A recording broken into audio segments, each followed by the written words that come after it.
नमस्कार, कोरोना अपडेटमा स्वागत छ। म केशव शर्मा। हामी कोरोना भाइरस बारे अपडेट लिएर उपस्थित भएका छौं।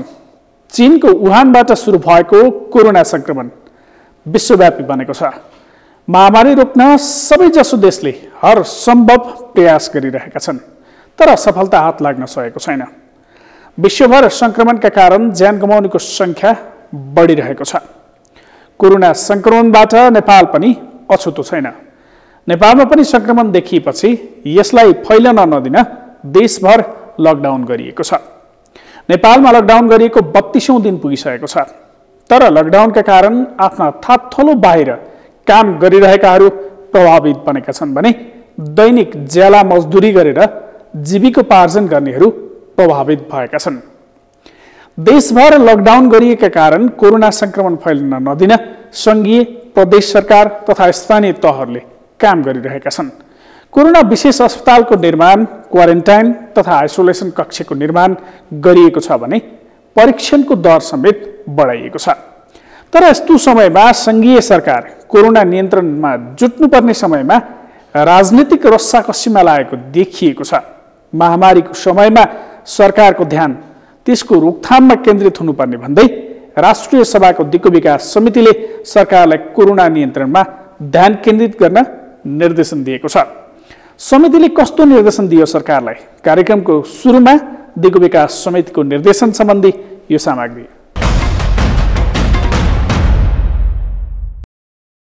राष्ट्रिय सभाको दिगो विकास समितिले कोरोना महामारी नियन्त्रणमा मात्र ध्यान केन्द्रित गर्न सरकारलाई निर्देशन दिएको छ।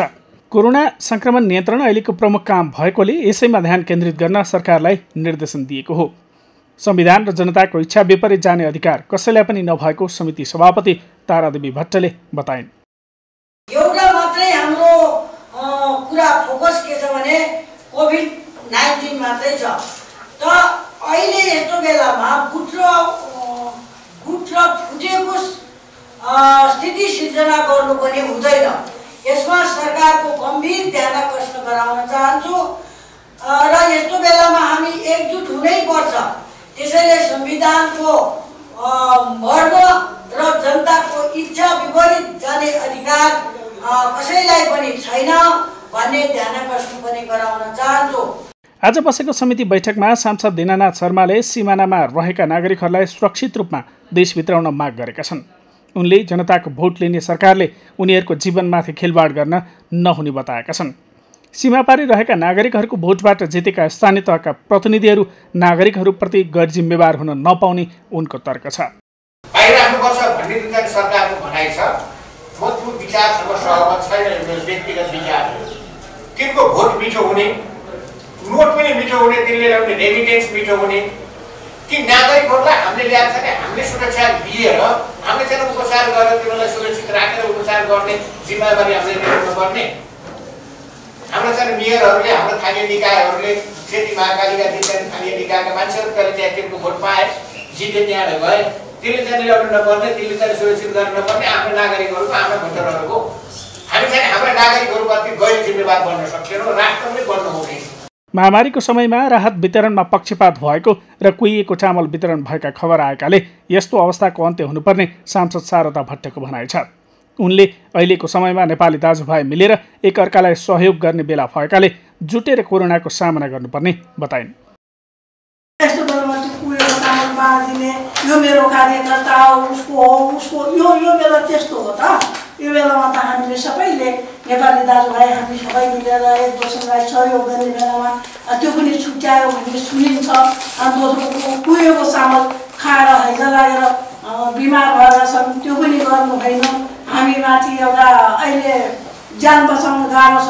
विदेशमा कति मरिसके, हाम्रो यहाँ पनि नहोला भन्नु सकिन्न। कस्तो कस्तो धनी सम्पूर्ण देश त त्यस्तो भएर गयो भने हाम्रो के छ? विश्वका शक्तिशाली मुलुकहरूमा भयावह अवस्था हुँदा नेपालमा त्यस्तो अवस्था नभएकाले सबैलाई आत्मबल मिलेको सांसद गङ्गा कुमारी बेलवासेको भनाइ छ।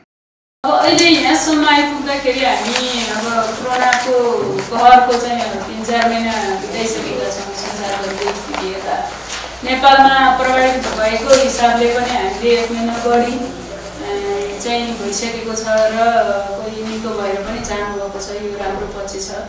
र भेटिने दरको कुरा गर्दाखेरि पनि अब त्यो अन्तको हेरेर न्यून सङ्ख्यामा जुन कोरोनाको प्रभावित बिरामीहरू भेटिनु भएको छ त्यसले पनि हामीलाई चाहिँ अब हामी एउटा ढङ्गले आत्मनिर्भर बन्न सक्यौँ भन्ने लागेको छ। किनभने हामीलाई त्यो भयावह जुन अरू देशको स्थिति छ त्यो भइदिएको भए हामी यो ढङ्गले आत्मनिर्भर ढङ्गले हामी गर्न सक्छौँ भन्ने एउटा आत्मबल हामीले पाउने थिएनौँ। त्यो हिसाबले पनि हामी एउटा आत्मबलसहित हामी लागेकालाई उपचार गर्न सक्छौँ, लाग्न नदिन सक्छौँ। समितिले सुदूरपश्चिमका विकट जिल्लाहरूमा किटको अभाव भएको, स्वास्थ्य कर्मीहरूका लागि अति आवश्यक स्वास्थ्य सामग्रीको अभाव भएको बताएको छ। सरकारले सुदूरपश्चिममा 33 जना चिकित्सकहरू पठाए पनि बाजुरामा 1 जना चिकित्सक पनि नपुगेको प्रति समितिले ध्यानकर्षण गराएको छ। स्थानीय तहका अस्पताल र अन्य स्वास्थ्य संस्थाहरूको भौतिक संरचना पर्याप्त नभएको र केही स्थानीय तहहरूले कुहिएको खाद्यान्न वितरण गरेको तथा कमतौल भएको खाद्य पदार्थ वितरण गरेको गुनासोहरू आएको प्रति पनि समितिले सरकारको ध्यानकर्षण गराएको छ। सगरमाथा टेलिभिजनका लागि केशव शर्मा, काठमाडौँ। नेपालमा कोरोना संक्रमण देखिएपछि संक्रमण फैलन नदिन लकडाउन गरिएको छ। तर लकडाउनको लामो समय हुँदै जाँदा दैनिक ज्यालादारी गरेर जीविकोपार्जन गरेर खाने वर्गलाई दैनिक छाक टार्न समस्या भएपछि उनीहरू हिँडेरै थलो पुग्न थालेका छन्। काठमाडौँको कोटेश्वर लगायतका क्षेत्रमा दिनहुँ घर फर्कने सर्वसाधारणको भिड बढ्न थालेको छ। यसरी दैनिक सयौं मानिसहरू गाउँ फर्कन थालेपछि स्थानीय तहहरूलाई क्वारेन्टाइनको व्यवस्थापन गर्न हम्मे भएको छ। त्यसो त दैनिक ज्यालादारी गरेर छाक टार्दै आएका उनीहरू सामु गाउँ फर्कनको विकल्प समेत छैन। सरकारले कोरोना संक्रमण बढ्न थालेसँगै परीक्षणको दर समेत बढाएको छ। अहिले उदयपुर सबैभन्दा बढी कोरोना संक्रमित देखिएका छन्। कोरोना संक्रमणको उच्च जोखिममा रहेका क्षेत्रहरूमा परीक्षणको कामलाई समेत तीव्रता दिइएको छ। हालसम्म कति पुगे नेपालमा कोरोना संक्रमित, कतिजनाको कोरोना परीक्षण गरियो, नियन्त्रणका लागि के काम भइरहेको छ भन्ने विषयमा प्रत्येक दिन स्वास्थ्य मन्त्रालयले पत्रकार सम्मेलन मार्फत जानकारी दिने गरेको छ। कस्तो छ नेपालको अवस्था, हालसम्म कतिजनाको परीक्षण गरियो, क्वारेन्टाइन र आइसोलेसन कति मानिस बसिरहेका छन्, हेरौँ स्वास्थ्य मन्त्रालयको यो भनाइ। कोभिड-19 को दैनिक अपडेट लिएर म उपस्थित भएको छु। पहिलो अपडेट मैले प्रयोगशालाको परीक्षणबाट गराउन चाहन्छु। हाम्रो पीसीआर विधिबाट परीक्षण गरिएको नमुना परीक्षणको संख्या कुल 9407 पुगेको छ। त्यसैगरी आरडीटीबाट र्यापिड किटबाट गरिएको नमुना परीक्षणको संख्या 38089 पुगेको छ। यसरी कुल पीसीआर र आरडीटी विधिबाट गरिएको जम्मा परीक्षण संख्या हालसम्म 47496 पुगेको छ। गत 24 घण्टामा 3791 वटा नयाँ परीक्षणहरू भएका छन्। आरडीटी परीक्षणको विभिन्न जिल्लाहरूबाट प्राप्त विवरण प्रदेशमा कम्पाइल हुँदै हामीलाई प्रादेशिक विवरण प्राप्त हुने गर्दछ। त्यो प्रादेशिक विवरण अनुसार प्रदेश नम्बर 1 मा हालसम्म 3929, प्रदेश नम्बर 2 मा 4977, त्यसैगरी बागमती प्रदेशमा 7143, गण्डकी प्रदेशमा 4783, त्यसैगरी प्रदेश नम्बर 5 मा 2874, कर्णाली प्रदेशमा 4870 र सुदूरपश्चिम प्रदेशमा 9513 वटा परीक्षणहरू सम्पन्न भएका छन्। क्वारेन्टाइनमा रहेका व्यक्तिहरूको संख्या आजको तथ्याङ्क अनुसार 12985 रहेको छ। आइसोलेसनमा रहनुभएका सम्भावित संक्रमित र संक्रमितहरूको संख्या जम्मा 89 रहेको छ। काठमाडौँ उपत्यकामा 3 वटा र उपत्यका बाहिर 86 जना हुनुहुन्छ। त्यसैगरी कल सेन्टरको अपडेट गराउन चाहन्छु। हाम्रो कल सेन्टर 1133 र 1115 हो, जसमा गत 24 घण्टामा 1708 वटा कलहरू प्राप्त भएका छन्। ती सबै कलहरूको सम्बोधन हाम्रा स्वास्थ्यकर्मी साथीहरूबाट भएको छ। हाम्रो मोबाइल एप र वेब पेज छ। मोबाइल एप हाम्रो स्वास्थ्य र वेब पेज covid19.mohp.gov.np। त्यो दुईवटा एप्लिकेसनहरूमा हालसम्म स्वमूल्याङ्कनको लागि आफ्नो स्वास्थ्यको विवरण भर्नुभएका व्यक्तिहरूको संख्या 24,926 पुगेको छ, जसमध्ये गत 24 घण्टामा 1324 जनाले आफ्नो स्वमूल्याङ्कन फारम भर्नुभएको छ। यसरी भरेका मूल्याङ्कन फारमहरूलाई विस्तृतीकरणमा राख्दा आज 9 जना रेड जोनमा पर्नु भएको छ र कुल रेड जोनमा पर्ने व्यक्तिहरूको संख्या 287 पुगेको छ। उहाँहरूलाई हाम्रो सम्बन्धित महाशाखा मार्फत ट्रेसिङको कार्य भइरहेको नै छ। हाम्रो वेब पेज र एप्लिकेसनहरूमा आफ्नो स्वमूल्याङ्कनहरू बाहेक नेपालको पछिल्लो र विश्वको पछिल्लो विवरणहरू कोभिड-19 को बारेमा हेर्न सकिन्छ। त्यसैगरी आफ्नो छिमेकीमा बाहिरबाट आउनुभएका व्यक्तिहरूको जानकारी दिन सकिन्छ यदि उहाँहरूले जानकारी दिन सक्नुहुन्न भने। त्यसैगरी कोभिड-19 सम्बन्धी विभिन्न सूचनाहरू हेर्न, पढ्न र सुन्न सकिन्छ। त्यसैगरी आफ्नो नजिकमा रहेका कोभिडका अस्पतालहरू, परीक्षण हुने प्रयोगशालाहरूको बारेमा पनि यहाँहरूले विवरणहरू लिन सक्नुहुन्छ। केही क्रियाकलापहरू आज भएका थप क्रियाकलापहरूको बारेमा जानकारी गराउन चाहन्छु।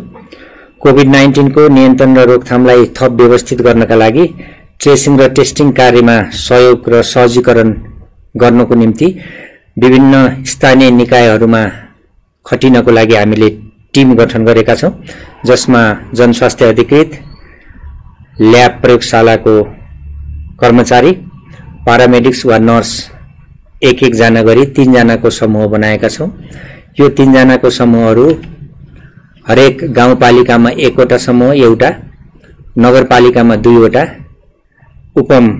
महानगरपालिकामा 3 वटा र महानगरपालिकामा 5 वटाको दरले सो टिमहरू खटाएर टेस्टिङ र ट्रेसिङ गर्न र अन्य जुन कोभिड-19 को संक्रमणको रोकथाम र नियन्त्रणमा सहजीकरण गर्ने उद्देश्यले त्यहाँ परिचालन हुनुहुनेछ। यहाँहरू यो समूह बनाउँदाखेरि हामीले स्थानीय तहमा उपलब्ध स्वास्थ्य कर्मीहरूलाई प्रायोरिटीमा राखेर उहाँहरूलाई पहिला परिचालन गर्ने, नपुग भएमा मात्र अन्य प्रादेशिक जिल्ला स्वास्थ्य कार्यालय, प्रादेशिक कार्यालय, प्रादेशिक स्वास्थ्य निर्देशनालय, सामाजिक विकास मन्त्रालय र स्वास्थ्य तथा जनसंख्या मन्त्रालयमा माग गर्ने गरी गर्नुहुन पनि हामी अनुरोध गर्छौं।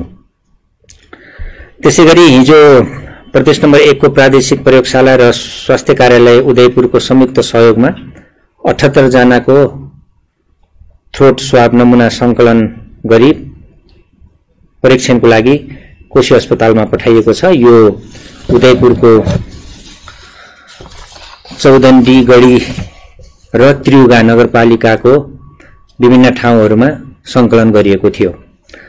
यो खास गरी जमाती टोली भुल्कीमा मस्जिदमा आउनु अगाडि उहाँहरू बसेका मस्जिद वरिपरिका परिवारहरूबाट यो नमुना संकलन गरिएको छ र अरु थप नमुना परीक्षण गर्ने हाम्रो योजना छ। त्यो अनुसार हामीले त्यो परीक्षणको नमुना संकलन गरिरहेका छौं। टेस्टिङलाई थप विस्तार गर्ने क्रममा आज प्रदेश नम्बर 2 का 8 वटै जिल्लाहरूमा तहाँ रहेका 27 विभिन्न स्थानहरूमा करिब 1500 भन्दा बढी थ्रोट स्वाब नमुना संकलन गर्ने लक्ष्य सहित स्वास्थ्य सेवा विभाग, नेपाली सेना लगायतका स्वास्थ्यकर्मी तथा प्रयोगशालाका प्राविधिकहरू सहितको टोली आज परिचालन भएको छ र नमुना संकलन हुनेछ प्रदेश नम्बर 2 का सबै जिल्लाहरूमा। संक्रमित व्यक्तिहरूको विवरण दिन चाहन्छु। कुल संक्रमितको संख्या हालसम्म 48 छ, जसमा 10 जना निको भएर घर फर्किसक्नु भएको छ। हिजो पीपी स्वास्थ्य विज्ञान प्रतिष्ठान धरानमा गरिएको नमुना परीक्षणमा पोजिटिभ देखिनु भएका भोजपुरका 26 वर्षीय पुरुष, जो हामीले पहिला हिजो नै भनिसकेका छौं, उहाँको थप विवरण प्राप्त भएको हुनाले हामीलाई धेरैले थप विवरणहरू संक्रमितको बारेमा प्रसारण गरिदिन अनुरोध पनि गर्नुभएको छ। त्यो हिसाबले हालसम्म हामीलाई प्राप्त विवरण अनुसार उहाँ हतुवागढी प्रासोकेमा अहिले चिकित्सकको निगरानीमा हुनुहुन्छ र विराटनगर ल्याइदैछ उहाँलाई। मन्त्रालयलाई प्राप्त जानकारी अनुसार उहाँ फागुन 30 मा साउदीबाट हिमालयन एयरबाट आएको देखिन्छ काठमाडौँबाट उदयपुरमा केही दिन बस्नुभएको र उदयपुरबाट भोजपुरमा जानुभएको देखिन्छ। उहाँ उदयपुरमा बस्दा सम्पर्कमा रहनुभएका व्यक्तिहरूको नमुना सङ्कलन भइसकेको छ र भोजपुरमा उहाँ आरडीटी पोजिटिभ देखिए पश्चात फेरि पुनः पीसीआर प्रविधिबाट गरिएको नमुना परीक्षणमा पोजिटिभ देखिएको हो। यसबाहेक अब हाल बागलुङमा 1 जना, धनगढीमा 1 जना, वीरगञ्जमा 5 जना, भरतपुरमा 2 जना र विराटनगरमा 28 जना, जो 1 जना अहिले आउने क्रममा हुनुहुन्छ, त्यसपछि 29 पुग्नेछ। यसरी जम्मा 38 जनाको विभिन्न अस्पतालहरूमा उपचार भइरहेको स्थिति छ र सबैको स्वास्थ्य स्थिति सामान्य नै रहेको छ। अन्तिममा मैले के अनुरोध सहित आफ्नो अपडेट अन्त्य गर्न चाहन्छु। खास गरी क्वारेन्टाइनमा बसेका व्यक्तिहरूको संख्या बढिरहेको विषयमा हामीलाई प्रश्नहरू आएका छन् हाम्रो लाइभ अपडेट र अन्य माध्यमबाट। त्यसमा चाहिँ उपत्यका र विभिन्न स्थानबाट जानुभएका व्यक्तिहरूलाई तहाँको प्रदेश स्थित विभिन्न क्वारेन्टाइनमा राखिएको अवस्था भएकोले हाल केही दिन यता क्वारेन्टाइनमा रहेका व्यक्तिहरूको संख्या बढेको हो। त्यसैले फेरि हामी भन्न चाहन्छौँ स्वास्थ्य तथा जनसङ्ख्या मन्त्रालयको तर्फबाट कि हाम्रो संक्रमण रोक्ने एउटा प्रभावकारी माध्यम भनेको सोशल डिस्टेन्सिङ, भौतिक डिस्टेन्सिङ हो, फिजिकल डिस्टेन्स। त्यसले गर्दाखेरि यो लकडाउनको पुनः पालना गरेर क्वारेन्टाइनमा बस्न हामी सबैलाई अनुरोध गर्छौं।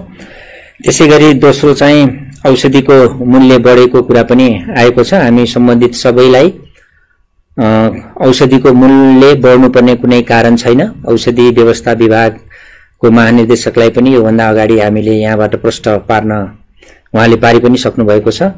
सो हिसाबले सबै सम्बन्धितहरूलाई कुनै पनि किसिमको मूल्य वृद्धि नहोस् र हामीले कडा अनुगमन गर्छौं र त्यसो भेटिएमा कडा कारबाही पनि हुने बेहोरा चाहिँ म यहाँबाट अनुरोध गर्न चाहन्छु। चीनको वुहानबाट सुरु भएको नोभल कोरोना भाइरस कोभिड-19 विश्व महामारीको रूप लिएपछि विश्वभरका स्वास्थ्यकर्मीले यसलाई चासोका साथ हेरेका छन्। शुक्रबार यो सामग्री तयार पार्दासम्म विश्वभर 27,35,000 भन्दा बढी मानिसमा कोरोना संक्रमण देखिएको छ। यस्तै संक्रमणका कारण 1,91,000 भन्दा बढी मानिसको मृत्यु भएको छ। त्यसो त कोरोना संक्रमणबाट 7,51,000 भन्दा बढी मानिस मुक्त समेत भएका छन्। नेपालमा पनि कोरोना संक्रमितको संख्या बढ्दै गएको छ। यस्तो अवस्थामा सरकार मात्र होइन, राजनीतिक दलहरू समेत एक ठाउँमा उभिएर कोरोना विरुद्धको लडाईँ लड्नुपर्ने हो। तर त्यसो हुन सकेको देखिँदैन। लकडाउनका कारण हुने खानेलाई खास असर नगरे पनि दैनिक ज्याला मजदुरी गरेर घर चलाउनेहरू भने चरम समस्यामा छन्। यस्तो समस्यामा रहेकाहरूलाई सरकारले राहत प्याकेज पनि ल्याएको छ। तर बाँकेका स्थानीय तहमा राहत समेत नेताहरूले आफ्ना मान्छेलाई दिएर राजनीति गरेको आरोप लागेको छ।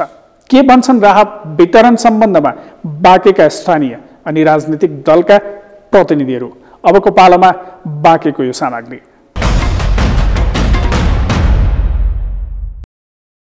चीनबाट फैलिएर विश्वलाई नै आतंकित बनाएको कोरोना भाइरस नेपालमा पनि देखिएपछि गत चैत्र 11 यता देश लकडाउनमा छ। लकडाउनको अवधि 1 महिना भन्दा बढी बितिसक्दा मजदुरी गरेर जीवन धानेकाहरूको भने जीवन नै सङ्कटमा परेको छ। रोगले भन्दा भोकले मर्ने अवस्थामा परेका मजदुरहरूका लागि भनेर नेपाल सरकारले कोही पनि भोकले मर्न नपरोस् भन्ने नीति सार्वजनिक गरेको छ। तर स्थानीय तह मार्फत राहत वितरणको व्यवस्था भए पनि बाँकेका केही स्थानीय तहहरूमा भने राहतमा पनि राजनीति भएको आरोप लागेको छ। लक्षित वर्गसम्म राहत नपुग्दा राहत नपाएकाहरू लकडाउनको प्रभाव नगरी नगरपालिका घेराउ गर्न पुगेका छन्। केही नभएकाले राहत नपाएको तर राजनीति गरेर अरूलाई नै दिएपछि श्रमजीवीहरू आक्रोशित भएका हुन्। की पहले पैसा सब खा लेने जनता का नहीं दिए, या तो जो जनता का यहाँ खाना दे, रुपया दे, या तो बंदी खोले, या तो बंदी करें तो सबका राशन दे। सबके बच्चे भूखा ना थे, नंगे घुमाते, दवाई कहाँ से करा जाए, कहाँ से बिरवा करा जाए, कहाँ खावा जाए, कल लेकिन खवावा जाए। बंदी की है कहाँ खा ली जाए। प्रधान नेता का दिया था, सब प्रधान नेता रुपया खा लेते, हम लोगों तो कुछ नहीं था। ये तो बता के जाते कि हम लोग जनता का बाटी थे, वहाँ सब रुपया अपना खा लेते, मन न जनता का दिया था, न कोई के बच्चे का दिया था, न कोई के लड़कन का दिया था। सब अपना घर बनवाओ थे, पर कोठी बनवाओ थे, जनता का कोठी खा ले, राहत नहीं, हम लोग राहत नहीं पावा है। सब रुपया जब तक सब प्रधान नेता खा लिए। बाँकेमा अहिले एक उपमहानगरपालिका, एक नगरपालिका र अन्य गाउँपालिका गरी 8वटा स्थानीय तहहरू छन्, जसमा नेपालगञ्ज उपमहानगरपालिकाभित्र 23 वडाहरू रहेका छन्। त्यसमध्ये केही वडामा राहत वितरण राम्रोसँग भए पनि केही वडाहरूमा भने वडाध्यक्षको फोहोरी राजनीति गरिरहेको आरोप लागेको छ। न हामी मजुरी गरेर खान सक्छौँ, अब जान पाउँदा पुलिसले डन्डा हानिहाल्छ, अनि घरमा बसेर घरको भित्र कोपर्नु भएन। अस्ति 7 दिनसम्म हामी बस्यौँ भोगले, मन्दिरमा खाना पाएको थियो। अब सबैको लागि हो भने बच्चालाई ल त नि आमा म नगए पनि खा कहिले भनेर बच्चालाई पठाउँदा बाक भनेर भगाइदिएछ। नाम लेख्नुपर्छ। अब त्यो खानालाई बच्चालाई एक गाँस भात दिन के भयो?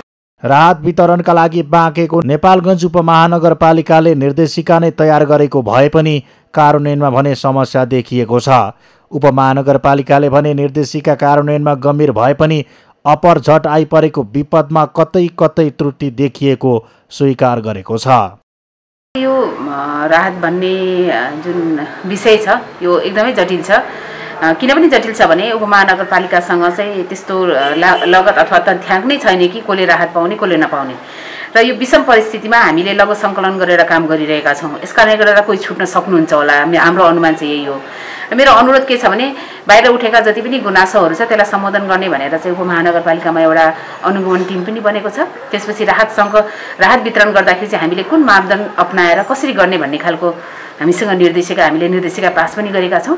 यस कारणले गर्दा यस्तो समस्याहरू कहीँ छ भने उपमहानगरपालिकामा यहाँहरूले गुनासो आफ्नो चाहिँ निवेदन दिन सक्नुहुन्छ। त्यसलाई हामी छानबिन गरेर पाउनै पर्ने व्यक्ति चाहिँ छुट्न भएन। हाम्रो एउटै भनाइ हो, काम गर्दाखेरि कहिलेकाहीँ त्रुटि हुनसक्छ र अहिलेको यो काम गराइ चाहिँ हाम्रो आकस्मिक हो। हामीसँग यो राहत बाँड्ने भनेर कुनै पनि अहिलेसम्म प्लानिङ थिएन। बाँकेका धेरैजसो वडाहरूमा राहत वितरणको कार्यक्रम अहिले पनि भइरहेको छ। केही वडाहरूले घर भाडामा बस्ने तथा विद्यार्थीहरूलाई समेत राहत प्रदान गरेका छन् भने केही वडाहरूले निर्वाचित जनप्रतिनिधिहरूले राहत सामग्री वितरणमा आफ्ना कार्यकर्ताहरूलाई प्राथमिकतामा राख्ने गरेका छन्, जसले लक्षित वर्गहरू राहतबाट वञ्चित भएको छ। राहत मानवीयता जोगाउन वितरण गर्ने हो, राहत मानिसको जीवन बचाउनका लागि हो। तर मानिसको जीवनसँग जोडिएका विषयमा समेत राजनीति गर्नेहरू भने असामाजिक र मानवीय मूल्य गुमाएकाहरू हुन्। सगरमाथा टेलिभिजनका लागि बाँकेबाट मधु पौडेलको रिपोर्ट।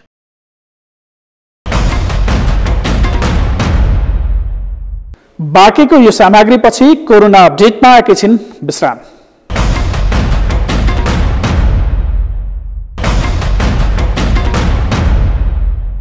विश्रामपछि कार्यक्रममा स्वागत छ। कोरोना संक्रमण विश्वव्यापी बनेसँगै आम मानिसमा त्रासको सृजना भएको छ। चिकित्सकहरू कोरोना संक्रमणसँग सतर्क हुनुपर्ने भए पनि नडराउन आम मानिसमा आग्रह गरिरहेका छन्।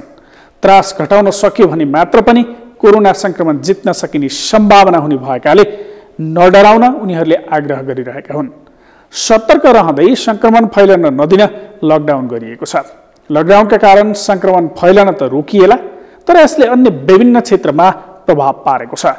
डडेलधुराको आलितालका व्यवसायिक गाईपालक किसानहरू लकडाउनले दूध बिक्री हुन छोडेपछि समस्यामा परेका छन्। दैनिक 600 लिटर दूध बिक्री गर्ने किसानहरूको लकडाउन पछिको दैनिक दूध खेर गइरहेको छ। अबको पालामा डडेलधुराका किसानको यो समस्या।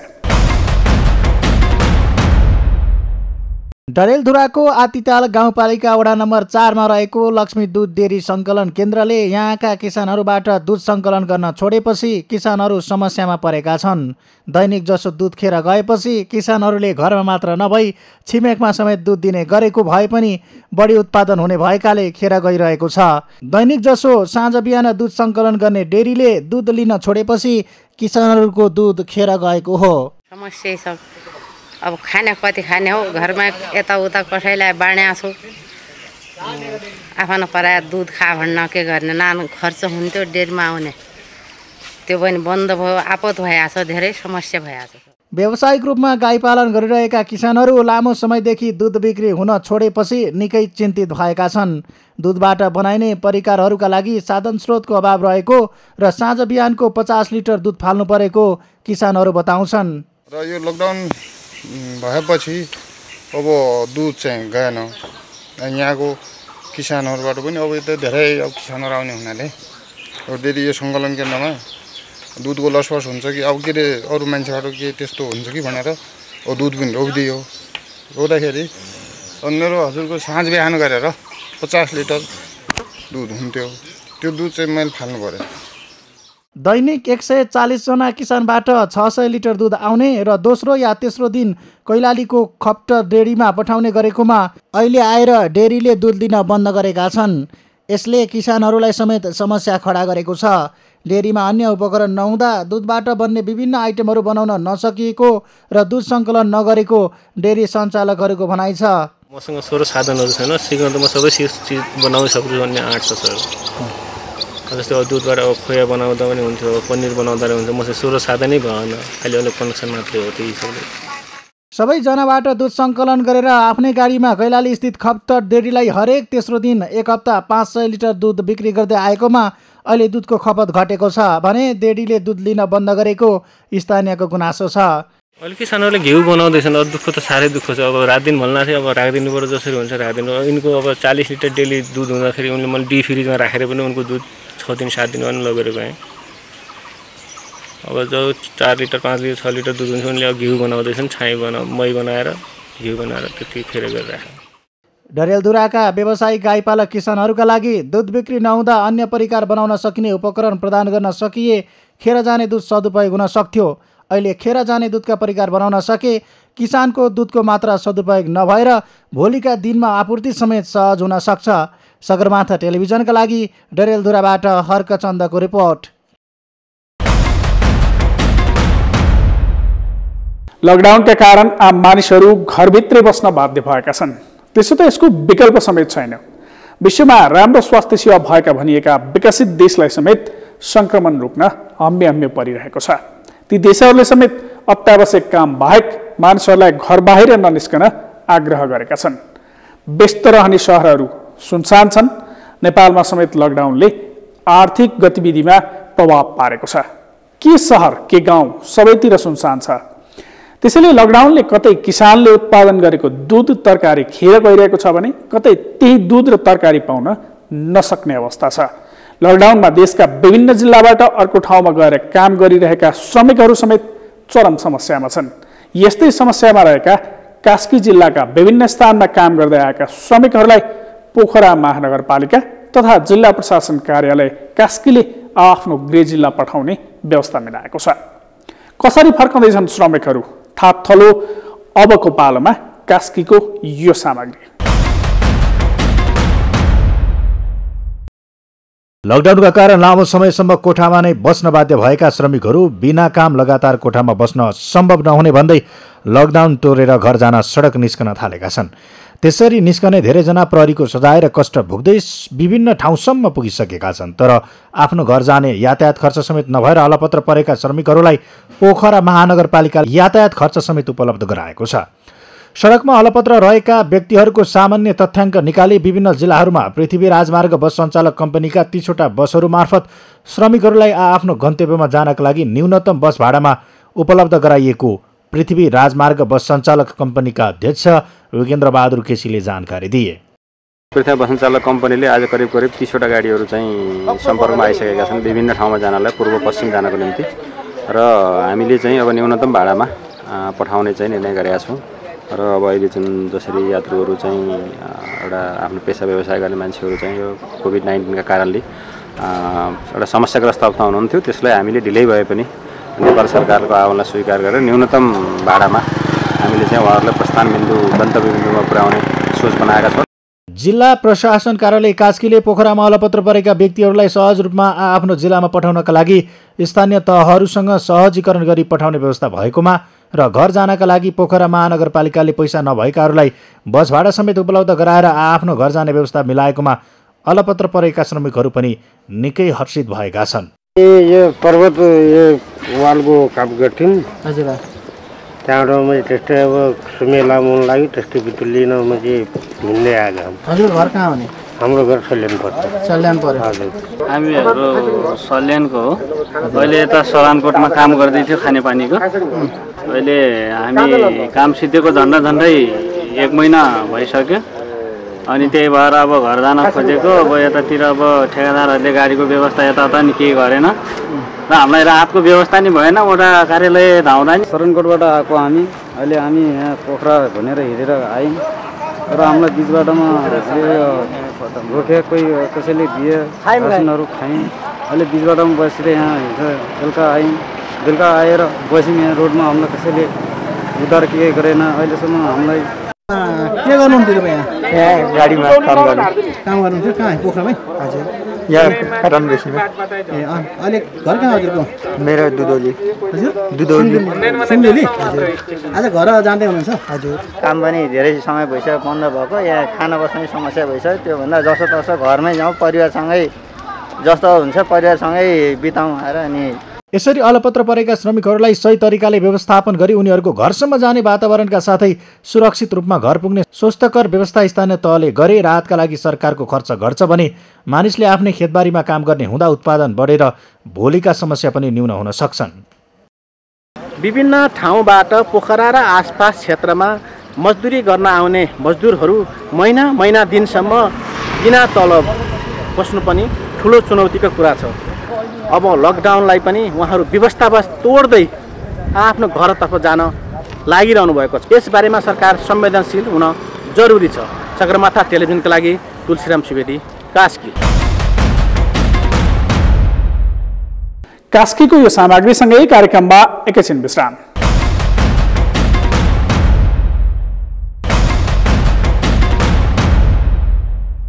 विश्रामपछि कोरोना अपडेटमा पुनः स्वागत छ। कोरोना संक्रमणका कारण सबैभन्दा बढी प्रभावित भएका देशहरू अमेरिका, इटली, स्पेन लगायतका देशहरू छन्। त्यसो त सार्कका कुनै पनि देश संक्रमण मुक्त छैनन्। सार्कका सबै देशमा कोरोना संक्रमण फैलिसकेको छ। यस्तो अवस्थामा मानिसले सावधानी अपनाउन आवश्यक छ। नेपालमा कतिपय अस्पताललाई कोरोना विशेष अस्पताल बनाउँदा अन्य रोगका बिरामीले उपचार पाउन नसकेको नियमित खोप कार्यक्रम प्रभावित भएको देखिएको छ। लकडाउन सुरु भएपछि कोरोना फैलावट रोक्न सहज भए पनि अन्य धेरै कुरामा समस्या आएको छ। लकडाउनमा तीनवटै तहका सरकारले समन्वयात्मक भूमिका नखेल्दा समस्या परेको नागरिकको गुनासो छ। लकडाउनमा औषधि निरन्तर खाइरहनु पर्ने दीर्घ रोगका बिरामीहरू अहिले समस्यामा छन्। तिनै नागरिकको सहयोगका लागि लमजुङको बेसी सहर गाउँपालिकाले अभियान थालेको छ। के गर्दैछ गाउँपालिका? कसरी सहयोग गर्दैछ नियमित औषधि सेवन गर्ने बिरामीहरूलाई? लमजुङको एक सामग्री। लमजुङको बेसी सहर नगरपालिका वडा नम्बर 2 का दीर्घ रोगका बिरामीलाई स्थानीय तहले घरमै औषधि वितरण गरेको छ। बेसी सहर नगरपालिकाले कार्यपालिकाको बैठक बसी लकडाउनका कारण औषधि सेवनमा समस्या परेका दीर्घ रोगीलाई घरमै औषधि पुर्याउने निर्णय गरेसँगै घर घरमै औषधि पुर्याएर वितरण थालिएको हो।